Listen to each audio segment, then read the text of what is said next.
All right, guys, welcome back. I'm here with Mason Cottrell with Turning Point USA. Welcome to the show, Mason. Thank you. Glad to be on. Man, yes, absolutely. I tell you what, we are in crazy times. And as usual, I believe that we can look at our university campuses as an indicator of where our culture is going. Where are those primary influences? Where is the primary discussion taking place? And so this is where you're focused and where you're involved is on the university campuses. So I'm interested, what campuses are your focus? What's your assigned territory, if you will? Yeah, so I cover all the colleges in Oklahoma, and then I also have like the Panhandle of Texas, basically like the Amarillo area, and then I have the very bottom of Kansas. So I have like Wichita State, and a few little community colleges in Wichita area.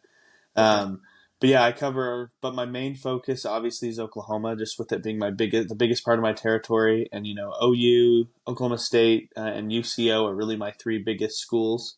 So those are kind of my big focuses in Oklahoma. But of course, I try to get into as many college campuses as I can. So we're in my territory. I think looking at the numbers, I think currently I'm in about 21 schools, both in Oklahoma, Texas, and Kansas. Most of those being in Oklahoma. Okay. Wow. And of course, people know, I think, are familiar with Turning Point USA, connected to Charlie Kirk Right. and the great work he's done in college campuses across the nation. And through guys like you who are based and sound coming in there, what do you do on the campuses? Give people a glimpse into what Turning Point does when they go into a college campus. Yeah. So my job, I'm on college campuses Monday through Thursday. And all I do is if I have a chapter at a campus, I'll go and work with the chapter leadership team, so the exec board, the students, and I'll help them table and recruit. Or we do like fun events. So, for example, my chapter at Central Oklahoma, we did a dunking on socialism event earlier this semester. We brought a basketball hoop onto campus, and if you could dunk, you got a prize. And we talked about the evils of socialism, stuff like that. So fun things like that. And then if we don't have a chapter on campus, I literally go to campus, set up a table, put out some stuff, and just table and try to recruit people and see if there's any interest from the student body in starting a Turning Point chapter there. Okay. Yeah. Well, I'm curious, how many prizes did you give out? How many people could actually dunk? Because I know I wouldn't have Well, gotten one. it turns out the hoop we couldn't raise higher. It says it advertises a hoop between 6 and 8 feet, and we could. I think we barely got it to like 5'10", so everyone could dunk. We gave out a lot of Dr Peppers that day. Right. Well, So, well, the like I said at the beginning here, the issues that we're hearing on campus tend to be, I think, a barometer, an indicator of um, mm, what are the cultural issues of the day. And it is the one of the primary forums where issues are discussed and debated. And of course, we see Charlie Kirk coming on campuses and having these discussions, these interactions and debates with students. And so, what seems to be the primary issue that comes up all the time across the board? yeah, I think that's a very good question.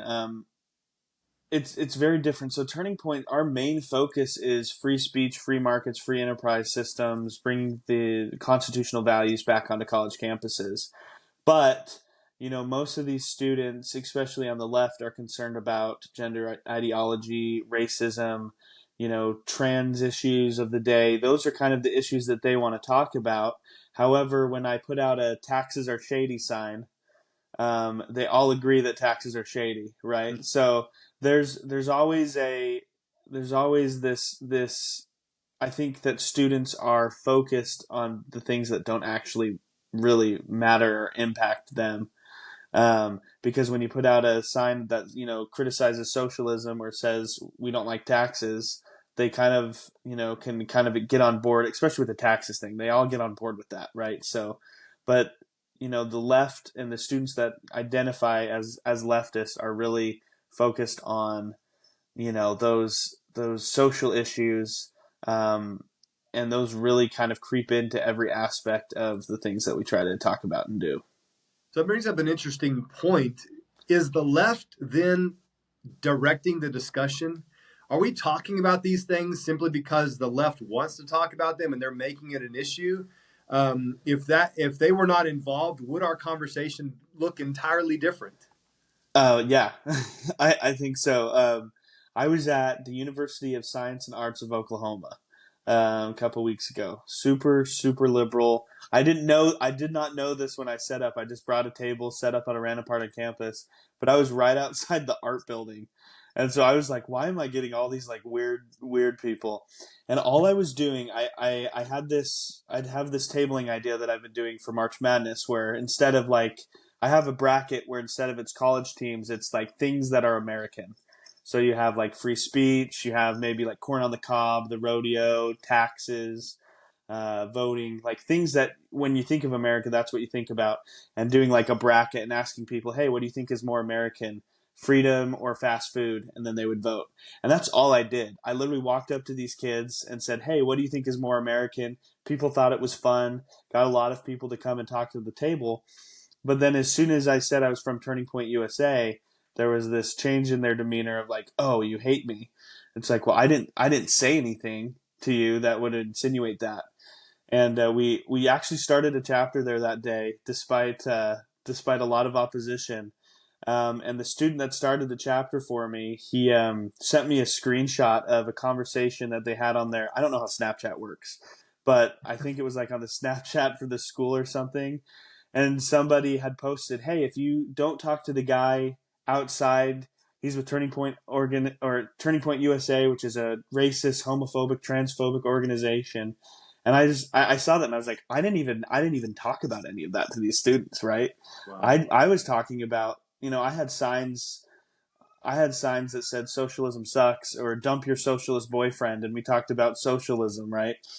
I never once mentioned race, never once mentioned gender, never once mentioned homosexuality, and like that is what they said, and it's this closed mindedness that kind of creeps into every kind of conversation that we try to have with these kids. Here with Mason Cottrell with Turning Point USA. Appreciate the great work you guys are doing on campuses across the nation, but especially here in Oklahoma. So, concerning things like LGBTQ issues Mm-hmm. and diversity, equity, and inclusion, these seem to be really dominating our discussions. I know here in Oklahoma, we were talking about several pieces of legislation that would eliminate DEI or at least funding, taxpayer funding of Mm-hmm. DEI in our universities. Unfortunately, I don't think it made headway here like we were hoping. Yeah. But, wondering about the influence there on campuses, your boots on the ground, seeing firsthand. So, talking and engaging with the students, does this seem to be a primary issue for them? We seem to be talking about it a lot on a legislative level and with an administrative level, but with the students, are they also talking about these issues? So the conservative students that I work with, the people that are on like my exec teams and stuff, they are concerned about those things in the fact that that's what they hear all day on campus, but they don't really care about diversity, equity, inclusion. They don't really care about gender ideology. They care about, lower taxes. They care about being able to speak freely on campus. That's something that actually is under attack, right? And so, these conservative students, they're worried more about socialism creeping onto campus and to the country, worried about taxes, worried about the things that actually affect them on the day to day. But then when you talk to somebody on the other side, somebody a little more liberal, it's the exact opposite. It's it's we need representation. We need DEI in all of our programs. We need to acknowledge um, LGBTQ things, and that's kind of the disconnect. And then you have a lot of most college students, especially in Oklahoma, are apathetic. I think most college students in Oklahoma are probably conservative, but they don't care. They're not politically active. They just want to go to school, get their degree, and go on. And they're probably never going to vote. They're probably not going to trying to make a difference. And that's the struggle of Oklahoma, is the apathy that I Wow. found. I have the theory that in maybe a place like New York, it might be it's obviously very challenging because you'll have a lot of opposition, especially from schools and the heads of campuses there. However, you find the conservative people, and they have to have a group like Turning Point. They have to be politically active, or else they're just going to be voiceless, right? And so it's just trying to find that. Here in Oklahoma, they just feel like they don't have to be involved and don't have to make a difference. So, Wow. Well, that was part of my next question, is talking about how politically engaged you're seeing the mm-hmm. students. And it seems like there's a lot of hot button issues, and they're always in the news, in the political circles, and being discussed even in Washington. Uh, so that was my next question: is, are these issues, are they being talked about, and are they driving people to be more politically engaged? It seems to say, you seem to be suggesting that it's not, that this apathy is still causing people to stay at home, to shy away from these uh, political discussions. Yeah, So that, I find that very interesting. I kind of felt that it might be the opposite, that with so many hot button issues, it might drive people to be more politically engaged. there are. I don't know if you saw. There was this video. I think Turning Point students or something posted a bit of it. Maybe it was PragerU, but they interviewed somebody. They were interviewing these two. It looked like either high school or college age girls, and they asked how many genders are there. And one of the girls started to say, "There's two." And then her friend that was with her said, "Hey, stop! You don't say anything. Like, don't continue." And then the friend tried to continue, and she said, "Stop! Don't continue." Um, and we're in a generation now where people are afraid to say anything that goes against what the society tells them, and it has crept into these college students. And I believe, the apathy stems from fear of being canceled, quote unquote, but also people just don't want to say the wrong thing. Their free speech really truly is limited on these college campuses because they have the friend over their shoulder saying, "Hey, you probably shouldn't say that." The amount of people that come up to my table and say, "Hey, I agree with you guys, I support you," but then I ask them if they want to get involved, and they say, "No, I don't get involved in politics." Hmm. And that's like where it's like, well, this isn't politics. This is the opportunity to improve your country, but also to improve your life to where you can feel like you can speak about these things in normal conversations. So I think there's almost like a fear of being politically involved, and there is a disconnect between college students and being politically active that I've seen on these campuses. Wow, so interesting. And so, what does your effort look like on campus to not only engage and have these discussions, but to possibly get people more active politically, to encourage them in that direction? Yeah, our biggest thing is we just want to do events on campus, whether that's hosting speakers or doing something like we did at UCO with the Dunking on Socialism thing. We want to, tabling's great. It helps recruit, it helps us find people, but it doesn't help us push our message quickly. Um, the Dunking on Socialism event that we did we had close to 100 students who stopped by, who signed up for the chapter. And normally on a normal tabling day where we don't do something like that, the goal is to get 25 people to even just sign up. And so the impact comes from hosting speakers on campus, and then doing fun events so people will put down their barrier a little bit and come and talk to us and try to hear us out. And so that's what we try to do. We've struggled, I'll be honest, in Oklahoma to get speakers. Um, a lot of speakers don't see Oklahoma as a priority, and so we get passed over. Not from like any organization or anything, but I think that some speakers just don't want to come to Oklahoma, which I can understand. But we really want to find people that can come to campus and talk about what's going on. This Ryan Walters event at Oklahoma State, unfortunately it got canceled, but Okay, so let's with let's let's actually flesh it out. So you're talking about speakers. You had an event scheduled yeah, with Ryan Walters. He's obviously been firebrand, been all over the national news because of Right. his stance with public education here in Oklahoma and this effort to reform it, to get porn out of schools. He's been very vocal about all this stuff, and with much resistance from the left. And now you guys, this is a Turning Point USA event, having Ryan Walters come and speak. You're saying, hey, it's already difficult enough getting speakers. We have someone that's pretty significant, a pretty loud voice for the conservatives here in Oklahoma coming to speak. And just inform everyone what happened. Yeah, so last minute, there was a cancellation of the Ryan Walters event. There were We don't really know why, but I think somebody on Walters' team did an interview with the Oklahoman, and they said it was a scheduling conflict. The funny thing is we had we reserved a room for 100 people, and we had by Friday, the date was supposed to happen last Friday. We had over 160 people RSVP'd. After we announced the cancellation, people posted about it on Twitter, and it blew up. We had the Oklahoman write an article. I was just like on Twitter all day Friday, just like reading stuff about it being canceled, both on the left and the right. And we still did an event that night. We just kind of watched a movie with our chapter and everything. And there were a few students that came and said, I was recruiting hard for people to come to this event, people that we had never seen before, had never come to any chapter meetings. And I think that after that tweet blew up, if we were to host him, we would probably get 300 students who would come and listen to him.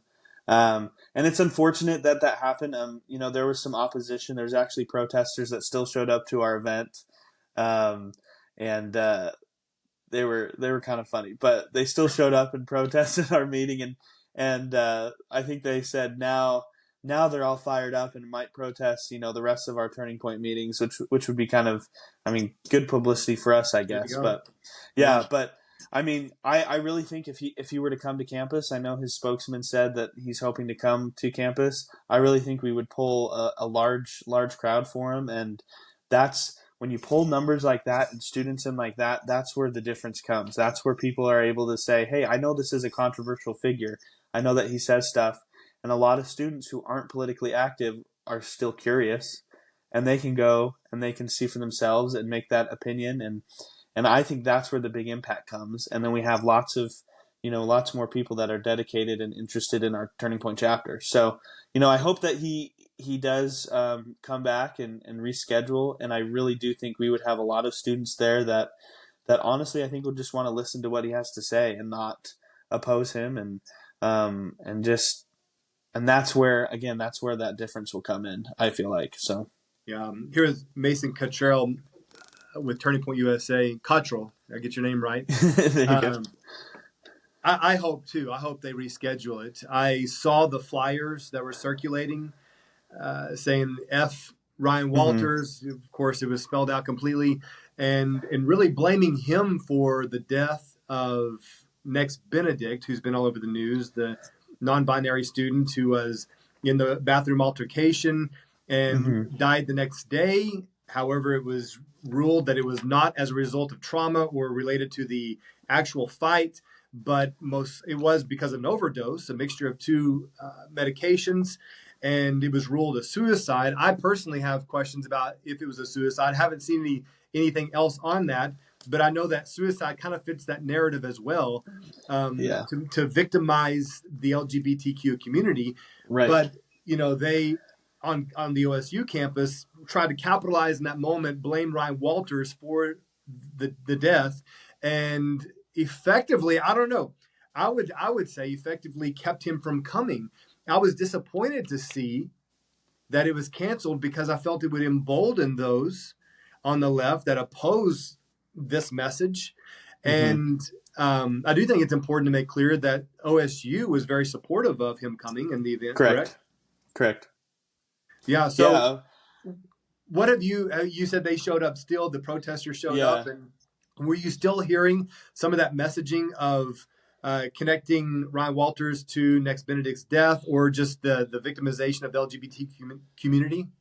Right. So I'll hit on that first point. Oklahoma State, very supportive. We had a structure in place, a safety plan in place. Very confident. They even came to our event on Friday, like the whole student life people, and just said, "Hey, we support you and what you're doing." They did go and talk to the protesters and said, "We support you too." Which, as a person who advocates for free speech, I also support that right that Sure. they have. Um, but yeah, we when we were tabling for this Wine Ralters event and promoting it, we did have a few students come up and say, Ryan Walters is responsible for, unfortunately, this kid's death. And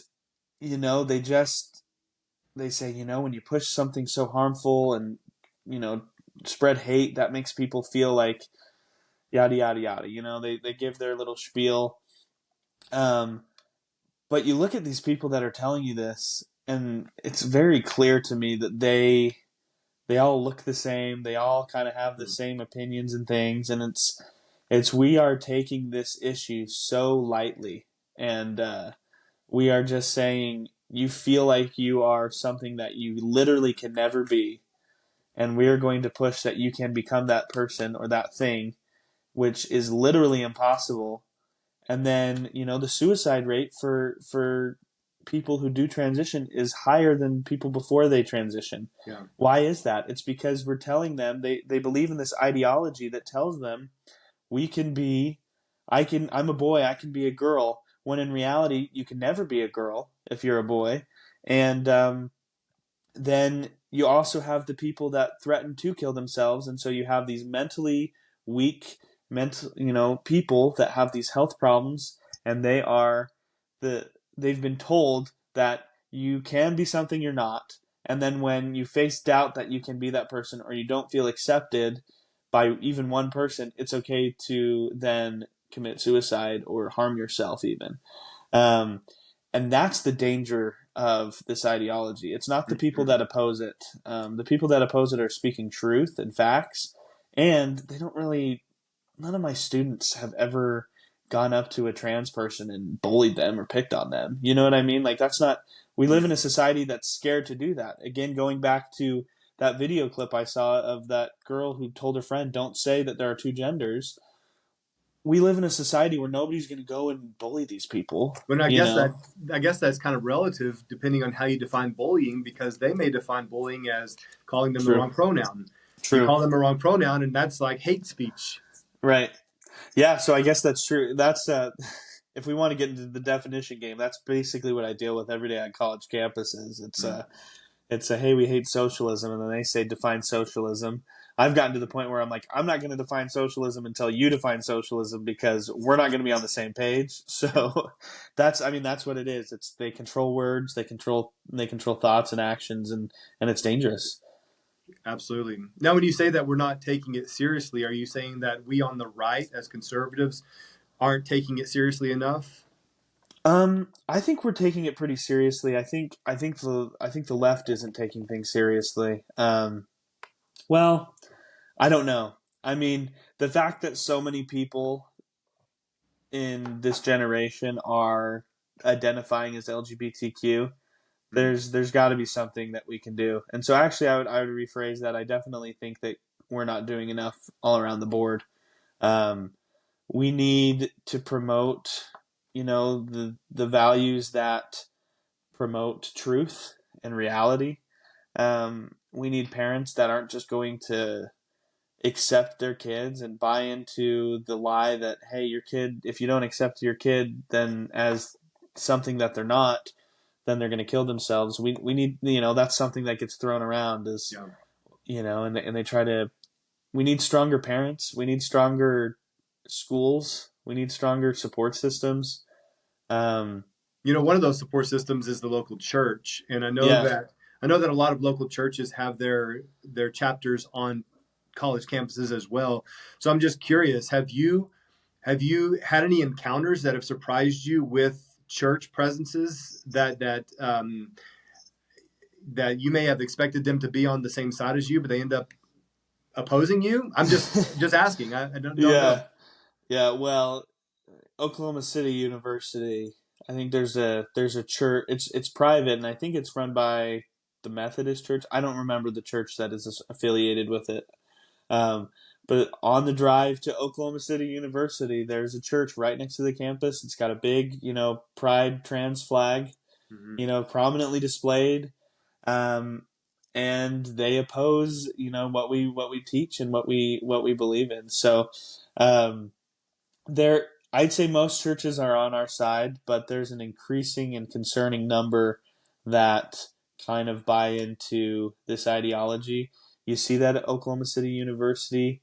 I feel like there's another campus that I'm not thinking of, another private one that is kind of in opposition. But there are. I mean, I have a student at Oklahoma Baptist University. She's the president there, and she said in one of our meetings that in her classes, she said a couple of her professors just kind of twist things, and she's at a religious school, but she says her teachers just try to stay away from politics, from the things that us as Christians we should be voting a certain way. I believe we should be voting for the party that doesn't advocate for abortion and gender ideology and things like that. And I think there are these universities that are scared to kind of get into that, um, which is difficult to kind of navigate because you want to respect these institutions, especially the private school ones, or I mean church um, affiliated ones. But at the same time, it's like we need to step up and be better, and that's not happening in a lot of these places. Right. Here's Mason Cottrell with Turning Point USA. Mason, if people are hearing this podcast, hearing this broadcast, and they're saying, hey, I'd like to get involved. Maybe it's a college student on campus at OSU or OU or UCO, and they're saying, hey, I'd love to get involved. What would be the process? Yeah, so we work again. I work in all the colleges in Oklahoma. I need a chapter at the University of Tulsa. That's my next goal. So if you Okay. know anyone there, but if you're interested, shoot me an email. It's just my first name dot last name at tpusa.com. So Mason.Cottrell, Cottrell at tpusa.com. But the process is pretty simple. Reach out to me and I can get you connected to either our existing chapter on campus or we can work on how to start a chapter on campus. Really, all you need is you and two other people that are interested, and you would work with me to fill out a form where we can sign. Basically, you and your two friends, you and your chapter can start a club through Turning Point USA. And then the work begins of trying to get recognized on campus, which can be a little difficult. But um, after you do that, you can do things in Turning Point's name. You can go to our conferences. We have a chapter leadership summit in June where all the presidents of every college and high school Turning Point chapter can go. It's in Detroit this year. You get it all expenses. Well, they can't guarantee, but it should be a pretty much free trip for these students to go and get hands-on training with. I mean, Charlie Kirk will be there, and then with leadership at Turning Point. But that's like the real best way. We have chapters at a lot of these schools. A lot of these chapters need new leadership.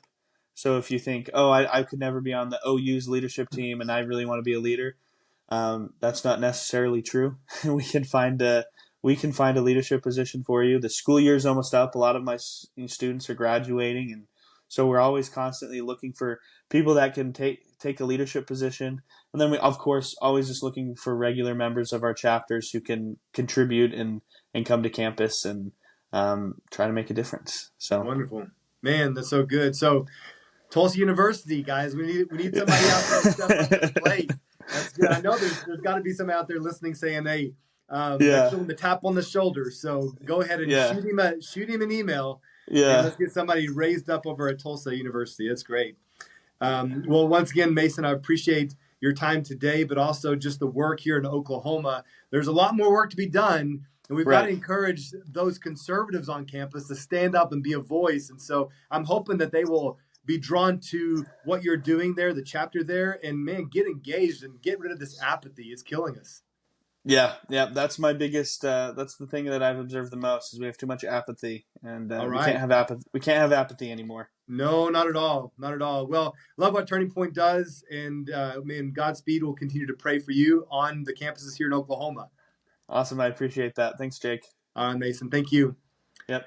All right, it's Mason Cottrell with Turning Point USA. You guys appreciate you tuning in, and always more to come right here on the Jake for the State podcast.